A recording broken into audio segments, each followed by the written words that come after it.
Like जो audience देख रही है, एक बेसिक प्रोसेस क्या होता है अमेजोन सेलर बनने का या फिर किसी भी मार्केट प्लेस पे सेलर बनने का? शुरुआत करने के लिए मिनिमम कॉस्ट क्या चाहिए? मिनिमम कितना रुपए हमें इन्वेस्ट करना पड़ेगा ऐसा ऑनलाइन स्टोर शुरू करने के लिए? तो हम जाते जाते एक सवाल आपसे पूछेंगे, अगर आप कंफर्टेबल हो तो, एक इंसाइट के लिए कि लाइक अगर आप बताना चाहो कि मोटा मोटा क्या रेवेन्यू बनता है आपके इस लाइक ऑनलाइन सेलिंग से।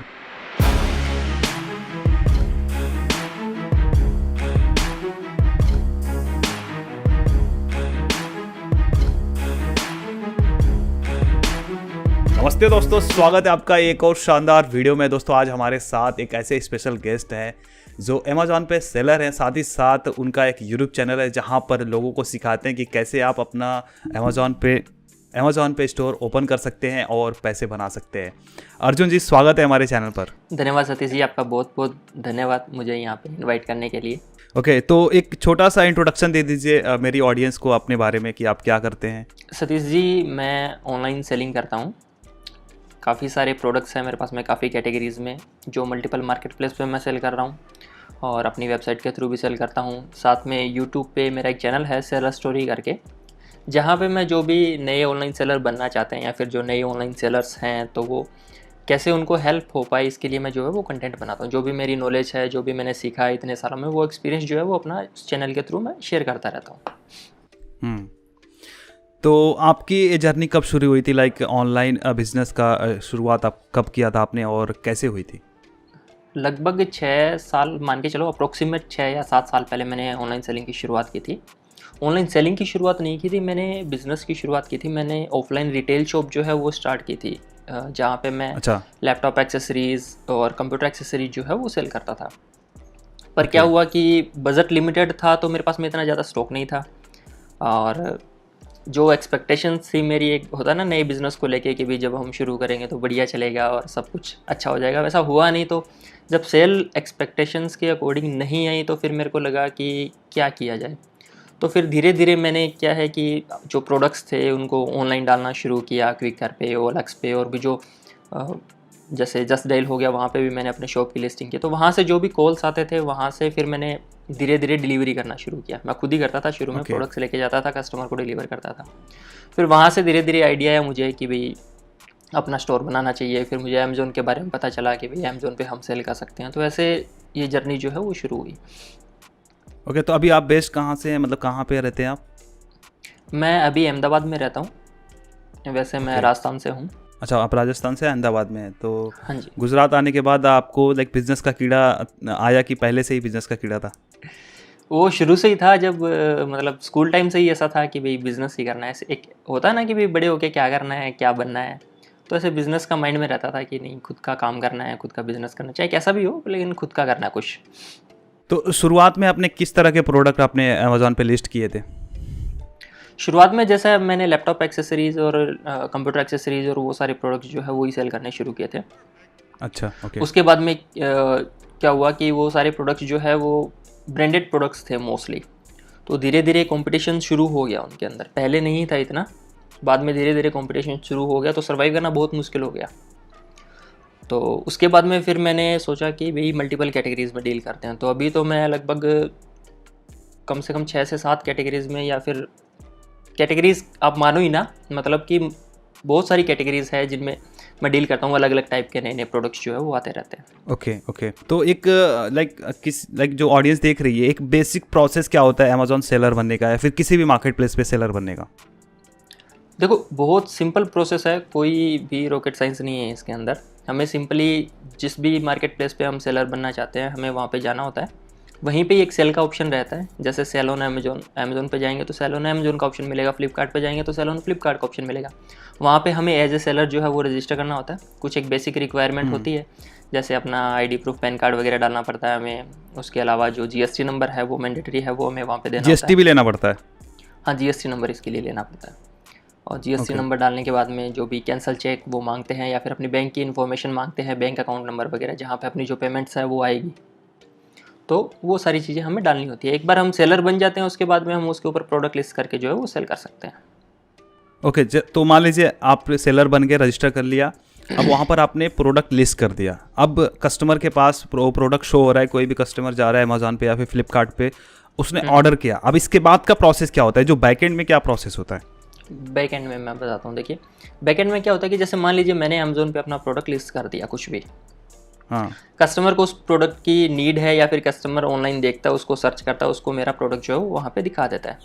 कस्टमर ने ऑर्डर प्लेस कर दिया उसके ऊपर, जैसे ही कस्टमर वहाँ पे ऑर्डर प्लेस करता है मुझे एक बैक एंड पैनल मिलता है, सेलर पैनल जिसको हम बोलते हैं। वो पैनल हमें अमेजोन प्रोवाइड करवाता है। उस पैनल में क्या है कि सारी चीज़ें हमें दिखाता है कि भाई हमने कौन से प्रोडक्ट लिस्ट करके रखे हुए हैं, कितनी इन्वेंट्री उनकी डाल के रखी हुई है, और जो नए ऑर्डर्स आते हैं वो भी हमें वहाँ पे दिखाता है। तो वहाँ पे जब हम ऑर्डर्स टैब में चेक करेंगे तो हमें नया ऑर्डर वहाँ पे दिखा देगा कि भाई ये ऑर्डर जो है वो आपको मिला है। उसके बाद में उस ऑर्डर को हमें इनवॉइस वगैरह है वो प्रिंट करनी होती है, जो ऑटोमेटिकली प्रिंट हो जाती है अमेजोन के सिस्टम से ही। उसके बाद में शिपिंग लेबल जो है वो प्रिंट करना होता है। आपने देखा होगा बॉक्स के ऊपर एक लेबल होता है जिसमें कस्टमर का एड्रेस होता है, ट्रैकिंग डिटेल होती है सारी, वो ऑटोमेटिक सिस्टम से ही जनरेट होता है, वहीं से ही वो जो है प्रिंट हो जाता है। हमें उस ऑर्डर को पैक करना होता है, जो भी कंपनी का बॉक्स है, जैसे अमेजोन पे ऑर्डर मिला है तो अमेजोन के बॉक्स में हम उसको पैक करके उसके ऊपर टैग वगैरह लगा देते हैं, शिपिंग लेबल हमने उसके ऊपर लगा दिया। जैसे ही हम यहाँ से उसको पैक करते हैं, कंपनी के पर्सन के पास में कमांड चली जाती है कि उस पर्टिकुलर सेलर ने अपना ऑर्डर जो है वो पैक कर दिया है या पिकअप के लिए जो है वो शेड्यूल कर दिया है।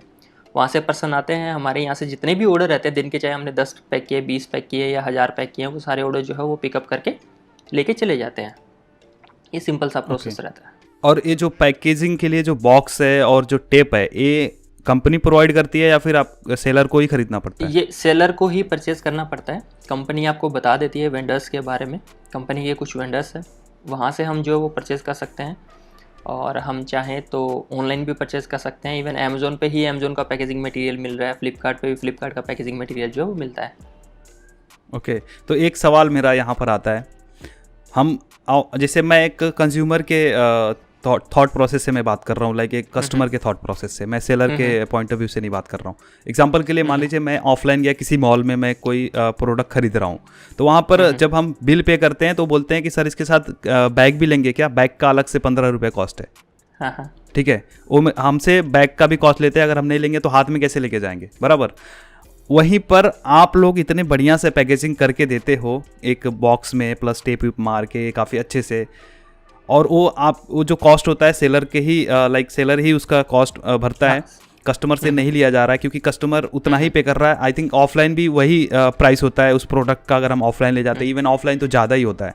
तो ये कैसे मेंटेन होता है?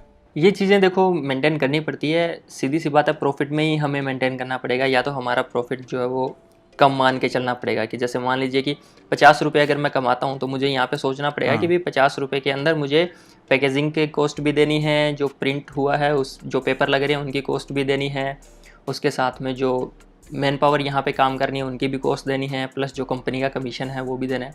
तो बहुत सारी कॉस्ट रहती है, वो हमें इंक्लूड करनी पड़ती है। वो अगर हम इंक्लूड नहीं करेंगे तो हम लॉस में चले जाएंगे। और मैं ये बताना भी चाहता हूँ कि बहुत सारे नए सेलर्स ऐसे हैं जो रजिस्टर कर देते हैं, जो सेलिंग करना शुरू कर देते हैं, लेकिन वो इन कॉस्ट को जो है वो ऐड नहीं करते। बहुत सारे ऐसे होते हैं वो इन कॉस्ट को ऐड नहीं करते। अच्छा। तो जब at the end of month या फिर ईयर जब वो कैलकुलेट करते हैं कि भाई उन्होंने क्या कमाया, तो लॉस दिखता है उनको। चलिए, कॉस्ट से याद आया कि एक शुरुआत करने के लिए मिनिमम कॉस्ट क्या चाहिए, एक मिनिमम कितना रुपए हमें इन्वेस्ट करना पड़ेगा ऐसा ऑनलाइन स्टोर शुरू करने के लिए? देखो, रुपए की तो एग्जैक्टली अगर बात करें तो ऐसा कोई रूल नहीं है, क्योंकि हम किस लोकेशन में बैठे हैं, कैसे वेयर हाउस से हम मैनेज करेंगे, क्या हमारे यहाँ पे रेंट या प्रॉपर्टी के चार्जेस हैं, कैसे हम जो हमारा जो भी जैसे मान लीजिए टेक्निकल चीज़ें जैसे कंप्यूटर हो गया या प्रिंटर हो गया, वो हम कैसा यूज़ करते हैं, तो उस पर डिपेंड करता है। हमें चाहिए सिंपली एक कंप्यूटर चाहिए जो मोस्टली सबके पास में मिल जाता है, एक प्रिंटर चाहिए प्रिंट्स वगैरह निकालने के लिए, नॉर्मल जो भी लेज़र जेट प्रिंटर होता है वो प्रिंटर चाहिए, कुछ पैकेजिंग मटेरियल चाहिए जिनमें भी ज़्यादा कुछ खर्चा नहीं लगता है, क्योंकि मान लीजिए एक बॉक्स 5 या 10 रुपये की कॉस्टिंग लगभग आती है बॉक्स की या पॉलीबैग की, अगर बड़ा है तो 15 रुपये तक मान के चलिए। तो शुरुआत अगर हम करने जा रहे हैं तो हम अगर 50 भी बॉक्स रखते हैं तो भी एनफ है, क्योंकि हमें पता नहीं है ना भी हमें कितने ऑर्डर रिसीव होंगे। अगर हमें ऑर्डर रिसीव होते हैं तो हम और मंगवा लेंगे। हाँ, ऑर्डर रिसीव होते हैं तो हम और मंगवा लेंगे। तो ये बस पैकेजिंग मटेरियल चाहिए। बाकी आपकी जो भी प्रॉपर्टी आप ले रहे हो उसका क्या रेंट है, या फिर अगर आपकी खुद की प्रॉपर्टी है तो और ही बढ़िया है। तो बस वो ही चीज़ें हैं। साथ में जीएसटी का लगता है कि भाई हम जीएसटी वैसे तो फ्री ऑफ कॉस्ट है रजिस्ट्रेशन, लेकिन अगर हम प्रोफेशनल की हेल्प लेते हैं, जैसे मान लीजिए सीए से हम रजिस्ट्रेशन करवाते हैं तो CA वो के अपनी थ्रू सर्विस करवाते फीस हाँ वो सर्विस फीस जो है वो अपनी वो चार्ज करते हैं, तो वो लगता है अपना। ओके। तो आपने एम्प्लॉयज़ भी रखे हुए हैं, तो शुरुआत से ही आपने एम्प्लॉयज़ रखे थे या फिर पहले अकेले कर रहे थे फिर बाद में अपने एम्प्लॉयज़ हायर करने चालू किए? एम्प्लॉयज़ धीरे धीरे पहले नहीं पहले मैंने खुद नहीं शुरू किया था, मतलब सारे काम खुद को ही करने पड़ते थे, सुबह ऑफिस खोलने से लेके पैक करना, फिर उसके बाद में मार्केट का अगर कोई काम रहता है तो वो करना, मतलब A to Z काम खुद को ही पैक कर लिया। उसके बाद में नए प्रोडक्ट्स की अगर कोई लिस्टिंग करनी है तो वो करना, वो सारे खुद को ही करने होते हैं। फिर बाद में धीरे धीरे जब ग्रो हुआ, अब लगा कि भाई अब खुद से सब कुछ नहीं हो पाएगा, टीम बनानी पड़ेगी, फिर धीरे धीरे एम्प्लॉय जो है वो हायर करने शुरू किए। तो कितने साल के बाद आपने टीम बनाना शुरू किया? मैंने लगभग 1 साल के बाद में, 1 साल 1 साल तक खुद ही, हाँ तो 1 साल तक खुद ही। लाइक वो ब्रेक इवन जो होता है ना कि भाई अभी इतना मैंने लगाया था, अब वो मेरा अचीव हो चुका, अब इसके बाद जो आ रहा है फ़ायदा ही आ रहा है, कब ये हुआ था? प्रॉफिट तो देखो मैंने जब ऑनलाइन सेलिंग शुरू की थी ना, जब मैंने ऑफलाइन था, मैं ऑफलाइन सेल करता था, तो उसमें मेरे को इतना प्रॉफिट नहीं हुआ था, क्योंकि उसमें क्या है रेंट वगैरह भी जा रहा था और सेल्स नहीं थी बिल्कुल भी। ऑनलाइन में आने के बाद में जब सेल्स शुरू हुई, तो सेल्स शुरू होती है तो बस डेफिनेटली प्रॉफिट तो उसमें होने ही वाला है। तो जैसे ही ऑनलाइन शुरू किया तो सेल शुरू हो गई, प्रॉफिट आने लगा, तो हाँ अब लगा कि चलो अब ठीक है, अपने जो खर्चे हैं ना, कुछ टाइम तक तो ऐसा ही था कि भाई खर्चे निकल जाए वही बहुत बड़ी बात है, बाद में हम देखेंगे, एक बार तो खर्चे निकालते हैं, जो अपने ऑफिस का रेंट है या फिर इलेक्ट्रिसिटी का बिल है, जो भी है, बस वो सब निकल जाए तो ही ठीक है। उसके बाद में धीरे धीरे जब ऑर्डर इंक्रीज हुए तो फिर प्रॉफिट आना शुरू हुआ, फिर लगा कि अब टीम जो है वो बढ़ाते हैं, खुद से सारा काम जो है वो नहीं हो पा रहा, ऐसे करके। ओके। तो आपने तो शुरू किया था 6 साल पहले, राइट? 6 साल पहले आपने शुरू किया था, एंड अभी बीच में लॉकडाउन की वजह से, लाइक कोविड की वजह से भी काफ़ी चेंजेस देखने को मिले हैं ऑनलाइन मार्केट में। तो अभी क्या लगता है आपको कि जो नए सेलर्स आएंगे उनके लिए आसान है ये चीज़ें करना, कितना मुश्किल हो सकता है? हाँ देखिए सतीश भाई, ऐसा है कि जब मैंने शुरू किया था उस टाइम जो सिचुएशंस थी, उस टाइम सेलर्स नहीं थे ज़्यादा, कंपटीशन इतना नहीं था। धीरे धीरे कंपटीशन बढ़ रहा है। अभी उस टाइम जो था वो आज नहीं है, जो आज है वो आगे नहीं होगा, समझ रहे हो? आज शुरुआत करना चाहें तो कर सकते हैं, कोई दिक्कत नहीं है, लेकिन कंपटीशन इसमें बढ़ता ही जा रहा है धीरे धीरे, और वो बढ़ेगा ही। अभी क्या बड़े बड़े सेलर्स भी आ गए। मोस्टली क्या होता है कि मैन्युफैक्चरर जो होते हैं वो खुद ही सेल करना शुरू कर दिया। अभी सारे मैन्युफैक्चरर लगभग ऐसे ही सोच के चलते हैं कि भाई हम प्रोडक्ट बना तो रही हैं, एक काम करते हैं, एक टीम अलग से लगा देते हैं, वो साथ में ऑनलाइन जो है वो करती रहेगी। तो मोस्टली ऐसा हो गया है। तो सारे लगभग बड़े ब्रांड्स भी खुद ही सेल कर रहे हैं, चाहे वो नाम उनका दूसरा है, लेकिन है वो बड़े, मतलब वो खुद ही डायरेक्टली सेल कर रहे हैं। जैसे मैं कोई प्रोडक्ट मैन्युफैक्चर करता हूँ तो हो सकता है मेरा सेलर नाम दूसरा हो, लेकिन सेल मैं खुद ही कर रहा हूँ उसको। तो ऐसा हो रहा है। ओके। और ये भी ऐसा हो रहा है, मैंने देखा है कि जैसे जितने भी मार्केट प्लेस हैं, लाइक फ्लिपकार्ट है या फिर अमेज़ॉन है, मिंत्रा है, ये लोग भी खुद का ही प्रोडक्ट लॉन्च कर रहे हैं और अपने प्रोडक्ट्स को ज़्यादा पुश कर रहे हैं। और इनका जो रेंज है, लाइक इतना भी ये प्रोडक्ट महंगा नहीं है, एक लाइक मीडियम बजट में ही वो प्रोडक्ट्स आ रहे हैं। तो ऐसे में आई थिंक कॉम्पिटिशन और ज़्यादा बढ़ रहा है। इससे क्या इफेक्ट पड़ रहा है नॉर्मल सेलर पे? कंपटीशन मैंने बताया था पहले कि भाई बढ़ ही रहा है और ये बढ़ता ही रहेगा आगे। अगर आपके पास में कुछ यूनिक चीज़ है ना, कुछ यूनिक प्रोडक्ट्स आप अगर लेके आते हो या कुछ नया आप क्या कर सकते हो, इसके ऊपर डिपेंड है सारा का सारा। ओके कि भाई कुछ नया आप क्या लेके आ सकते हो मार्केट के अंदर।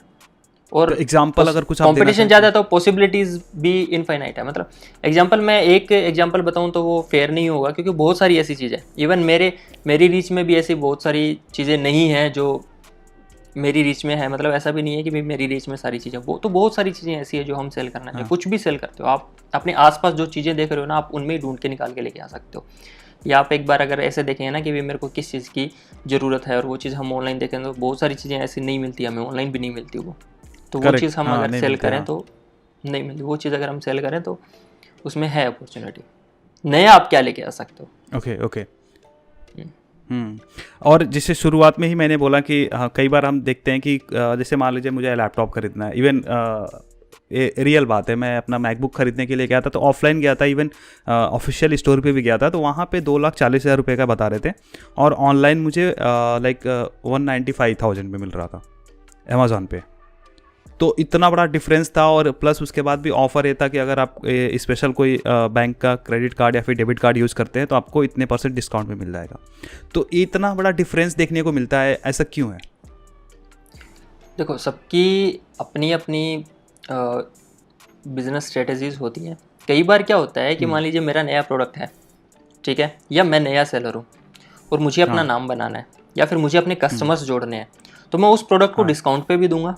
इवन कई बार मैं ये भी मान लेता हूँ कि भाई प्रोडक्ट अगर मेरा 100 रुपये का है ना, तो मैं उसको 90 रुपीज़ में भी दूंगा, 10 रुपये लॉस करके दूंगा।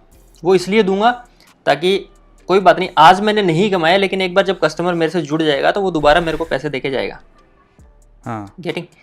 वैसे ही होता है कि भाई कई बार जो है मार्केट प्लेस वो खुद ऑफर चलाते हैं, क्योंकि उनको पता है कि भाई कस्टमर्स को उनके ऊपर लेके आना है, एक बार उनका ट्रस्ट बिल्डअप करना है, ट्रस्ट बनाना है। जैसे आपने मैकबुक खरीदा, 1,90,000 रुपये की परचेज जो है वो आपने ऑनलाइन कर ली। कोई टाइम ऐसा था जब बंदा 1,000 रुपये भी ऑनलाइन देने से कतराता था करने या में सोचता था कि यार हाँ। कि भाई फ्रॉड फ्रॉड ना हो निकल जाए। गया आज तो हम हाँ 2 लाख की चीज़ हम करेक्ट। ऑनलाइन ऐसे ही खरीद लेते हैं ट्रस्ट के साथ में, तो वो ट्रस्ट बनाया। तो वैसा भी रहता है कंपनी की तरफ से कि भाई तो सस्ता दिखा के, सस्ता दे इस के, कुछ इनका सेलर्स के साथ में हाँ रहता हाँ है कि भी कई बार ऑफर सेलर्स देते हैं, कई बार मार्केट प्लेस ऑफर देता है, कई बार जो बैंक का कार्ड, जो बैंक है जिसका कार्ड हम यूज़ करते हैं डिस्काउंट के लिए, उनकी तरफ से भी कुछ रहता है। ऑनलाइन सेलर्स जितने भी हैं, या फिर मैंने बहुत सुना है कि ऑनलाइन स्टोर में सबसे ज़्यादा जो प्रॉब्लम आता है रिटर्न्स का आता है, और इस वजह से लॉस भी होता है, कई बार लॉस भी झेलना पड़ता है। आपका क्या इस पे ओपिनियन है? बिल्कुल, रिटर्न सबसे बड़ी प्रॉब्लम है फ़िलहाल के टाइम में, और ये चीज़ देखो कंप्लीट बंद नहीं हो सकती या फिर कंप्लीट कम नहीं हो सकती, कुछ हद तक इसको कंट्रोल किया जा सकता कितने है। परसेंट रिटर्न्स आते हैं आपके प्रोडक्ट्स अगर बात करें? कैटेगरीज डिपेंड करता है कैटेगरीज के ऊपर। जैसे मान लीजिए मेरे जो रिटर्न्स है, जैसे मान लो मेरे को तो एक्सपीरियंस हो गया कि भाई क्या सीन है, कैसा रहता है, तो मेरे 8 से 10% रिटर्न फिर भी रहते हैं। 8% आप मान के चलो। कुछ मेरे ऐसे सेलर हैं जिनको मैं जानता हूँ, उनके रिटर्न 35% तक रहते हैं, और उनका बिजनेस भी जो है वो पूरा लॉस में रहता है। 35%, 40% तक भी रिटर्न आ सकते हैं। मतलब कि आपने 100 पार्सल भेजे तो 40 वापस, ऐसा भी रहता है। ओके, तो आपको क्या लगता है, जैसे आपने काफ़ी लाइक वो देखा होगा, राइज देखा होगा ऑनलाइन मार्केट में, इवन बताया जा रहा है कि आने वाला टाइम ई कॉमर्स और ज़्यादा मतलब बड़ा होने वाला है, तो आपको क्या लगता है कि ये मौका है, लोग सेलर बन के अच्छा खासा सेल कर सकते हैं यहाँ पे? बिल्कुल, देखिए अभी क्या है कि जैसे मैंने बताया था कि सारे ऑनलाइन जो है वो आना ही चाहते हैं, सारे अपने बिजनेस ऑनलाइन लेके आना चाहते हैं। यहाँ पे क्या है कि हमारी जो रीच है ना वो बढ़ जाती है। अपने पास में पूरा ऑल ओवर इंडिया का मार्केट है कवर करने के लिए, तो डेफिनेटली मुझे ये लगता है कि भाई अगर हम इसको सही तरीके से मैनेज कर पाएँ या इसको समझ के चला पाएँ तो अच्छा बिज़नेस है। और अगर हमने गलती कर दी कहीं पे कैलकुलेशन में, प्राइस कैलकुलेशन में या फिर रिटर्न कैलकुलेशन में, तो लॉस भी हो सकता है। इसके अंदर रिस्क इन्वॉल्व है, लेकिन हाँ बढ़िया अगर हम सही चीज़ें समझ के करेंगे तो काफ़ी अच्छी चीज़ है करने के लिए। तो आप क्या बताना चाहेंगे, अगर कोई नया है, कोई नया बंदा चाहता है कि अमेज़ॉन पे सेलर बन के अपना प्रोडक्ट सेल करे, या फिर कोई भी मार्केट से लाइक होलसेल मार्केट से प्रोडक्ट खरीद के और लिस्ट करके सेल करना चाहे, तो क्या आप उसको टिप्स देना चाहेंगे? टिप्स मैं पहली चीज़ तो ये बताना चाहूँगा कि देखिए रिस्क मत लो शुरुआत में। ऐसा बोलते हैं ना कि रिस्क है तो इश्क है वो कोई इश्क नहीं है यहाँ पे। धीरे धीरे आप करो, क्योंकि जब रिटर्न का कई बार क्या होता है, देखो पैसे हमारे पास में लिमिटेड है, हमने बिज़नेस में लगा दिए, सिचुएशन हमारी ऐसी हो जाती है कि हम कोई झटका सहन नहीं कर सकते। अगर 50,000 में से हमारे 30,000 भी गए ना, तो समझ लो कि वो दोबारा मोटिवेशन नहीं आएगा लाइफ में बिज़नेस करने का, दोबारा सोचेंगे भी नहीं, दोबारा फिर यही होगा कि नहीं भाई ये नहीं करना है हमें। तो स्लोली सीख के करो आप, और लिमिटेड प्रोडक्ट्स रखो शुरू में। जब आपको लगता है कि भाई ये चल रहा है तो उसके बाद में उसको इंस्टॉक करो, उसके बाद में दबा के रीस्टॉक करते जाओ जब तक वो चल रहा है तब तक।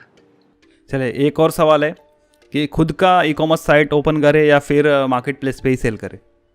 खुद के स्टोर पे देखिए ऐसा होता है कि हम अपनी ब्रांड वैल्यू बना सकते हैं। मतलब जितना हम अपने नाम को चमकाएंगे वो कस्टमर अपने होंगे, वो वैल्यू जो है वो अपनी होगी। मार्केट प्लेस पे क्या है कि कंपनियां प्रमोशन कर रही है ऑलरेडी, जैसे अमेज़ॉन है, फ्लिपकार्ट है, वो खुद टीवी पे ऐड चलाते हैं और वो सब प्रमोशन कर रही है, हमें बस अपने वहाँ पे प्रोडक्ट लगाने हैं। तो दोनों अलग अलग मानता हूँ मैं इन चीज़, मतलब दोनों को अलग अलग तरीके से देखता हूँ। वहाँ पे आपको इजी कस्टमर मिल जाते हैं मार्केट प्लेस पे, खुद के स्टोर में आपको इजी कस्टमर नहीं मिलेंगे। आपको एक वैल्यू बनानी पड़ेगी अपने स्टोर की, एक लेवल पे उसको लेके जाना पड़ेगा, आपको मार्केटिंग करनी पड़ेगी, आपको लोग जोड़ने पड़ेंगे वहाँ पे। वो टाइम टेकिंग प्रोसेस है। मार्केट प्लेस में क्या है कि आपको इजीली अपने प्रोडक्ट लिस्ट किया, अगर आपके प्रोडक्ट की विजिबिलिटी है, आपका प्रोडक्ट सर्च में आ रहा है, आपका प्रोडक्ट लोगों को दिख रहा है, तो ऑर्डर आ जाएंगे उसके ऊपर।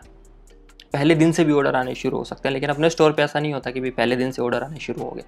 मतलब आपको आपके खुद के वेबसाइट की मार्केटिंग करने में काफ़ी खर्चे भी हो सकते हैं, काफ़ी पैसे लग सकते उसमें हैं। अपना खर्चा भी लगेगा मार्केटिंग करने में, धीरे धीरे लोगों का ट्रस्ट बनेगा। और वेबसाइट को मैनेज करना, वो सब में भी कॉस्ट आएगा, मैनेज करना। हाँ। वो भी चीज़ करनी चाहिए साथ साथ में, उसमें भी कोई वो प्रॉब्लम नहीं है, वो चीज़ भी होनी चाहिए, मार्केट प्लेस का भी ऑप्शन भी होना चाहिए। ओके। तो अर्जुन भाई काफ़ी अच्छा लगा आपसे बात करके। इवन मैंने मोस्ट ऑफ द क्वेश्चंस मैंने पूछ लिए जो मेरे मन में थे, क्योंकि पर्सनली जब मैं ऑर्डर करता था तो मैं सोचता था यार कि पैकेजिंग भी करो, कभी कभी रिटर्न भी जाता है, तो सेलर को क्या ही फ़ायदा होता होगा, इवन ये मार्केट से तो सस्ता ही दे रहा है, तो क्या ही फ़ायदा होता होगा। तो ये सारे सवाल भी मैंने आपसे पूछ लिए। तो हम जाते जाते एक सवाल आपसे पूछेंगे, अगर आप कंफर्टेबल हो तो, एक इंसाइट के लिए कि लाइक अगर आप बताना चाहो कि एक मोटा मोटा क्या रेवेन्यू बनता है आपके इस लाइक ऑनलाइन सेलिंग से हर महीने का। सतीश भाई, कोई अपर लिमिट नहीं है इसके अंदर, ठीक है, और कोई लोअर लिमिट नहीं है। 0 से ऊपर आप डिपेंड किए आपके पास में प्रोडक्ट आपको कैसा हाथ लगा है, कैसी उसकी सेल्स आ रही है, कितना भी कमा सकते हो आप। मतलब रेवेन्यू, आप नंबर्स को भूल ही जाओ। अगर हम नंबर देखेंगे तो हम फिर अटक जाएंगे कि भाई हमारा इतना क्यों नहीं हो रहा है, या फिर अर्जुन भाई तो इतना कर रहे हैं। मेहनत लगती है धीरे धीरे बनाने में, लेकिन अपर लिमिट कुछ भी नहीं है इसके अंदर। ऐसा नहीं है कि भाई लाख, 10 लाख, 50 लाख, कुछ कोई मायने नहीं रखता। डिपेंड्स कि आपका प्रोडक्ट कैसा है। निकल पड़ा तो निकल पड़ा, मतलब एक प्रोडक्ट आपको एक दिन में 1000 ऑर्डर्स दे सकता है, 2000 ऑर्डर दे सकता है, तो आप खुद अंदाज़ा लगा लीजिए प्रॉफिट के हिसाब से। तो एक मैं चाहता हूँ जो ऑडियंस देख रही है, एक मोटा मोटा उनको अंदाज़ा लग जाए कि अर्जुन भाई इतने टाइम से कर रहे हैं, तो लाइक थोड़ा सा मोटिवेशन के लिए 5 to 7 लाख आप मान के चलिए approximate. Thank you so much. अच्छा लगा आपसे बात करके अर्जुन जी। और मैं चाहूँगा जाते जाते मेरी ऑडियंस के लिए अगर आप कुछ बोलना चाहें तो प्लीज़। थैंक यू सतीश भाई, सबसे पहले तो आपका भी धन्यवाद, आपने इंटरव्यू के लिए इनवाइट किया मुझे। और ऑडियंस को तो मैं क्या बोलूँ, वो खुद बहुत ज़्यादा समझदार लोग हैं।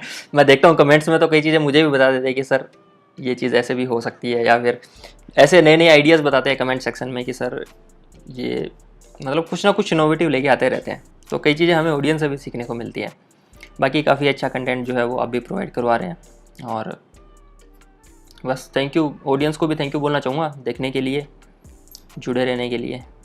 तो दोस्तों उम्मीद करता हूँ कि आज का वीडियो आपको पसंद आया होगा। पसंद आया तो लाइक ज़रूर करना और साथ ही साथ शेयर करना, क्योंकि इस तरह का इन्फॉर्मेशन आपको यार गाइस हर जगह नहीं मिलेगी। काफ़ी रेयर ये नॉलेज थी, ये इन्फॉर्मेशन थी जो हमने अर्जुन जी से निकलवाया।